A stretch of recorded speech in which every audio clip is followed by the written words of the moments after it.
If you are experiencing issues with YouTube app no longer playing audio through your Bluetooth device on your Redmi phone, here are several steps that you can try to resolve the issue. First step is that you have to check your Bluetooth connection.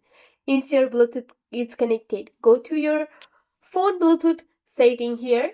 You can see that once you are here, you have to enable your Bluetooth and you can disconnect your Bluetooth first of all. After that, you can reconnect it your Bluetooth device to see if that problem solves or not. Also, you can restart your phone.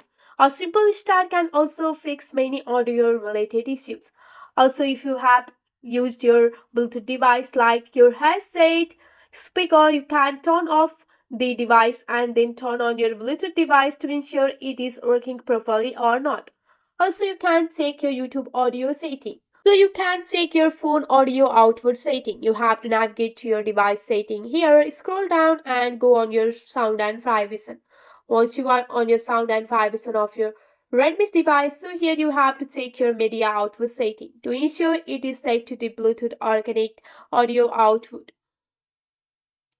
So here you can see that you can just go for the sound effect and you can just go for the headphone remote here.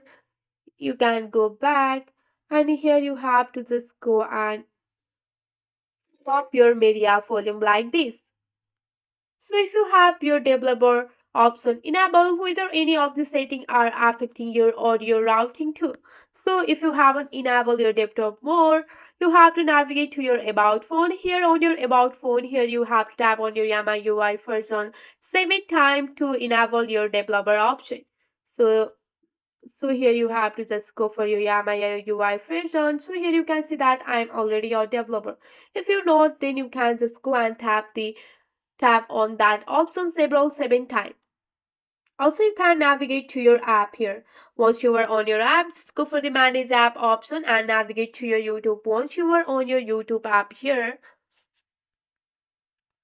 you have to tap on the clear data. Once you are on your clear data, you have to just go for the clear cache, which will resolve the minor glitches too. Also, ensure your YouTube app is up to date. You have to navigate to your Google Play Store and search for the YouTube. Once you have searched for the YouTube here you can see the update option enabled. Update option available. You have to tap on the update option to download the latest version of the YouTube available on your Play Store. So this way you can easily fix your problem. I hope this video will be helpful for you. That's it for today. If you like this video, please hit that like button and subscribe for more. I will see you in the next one. Thank you.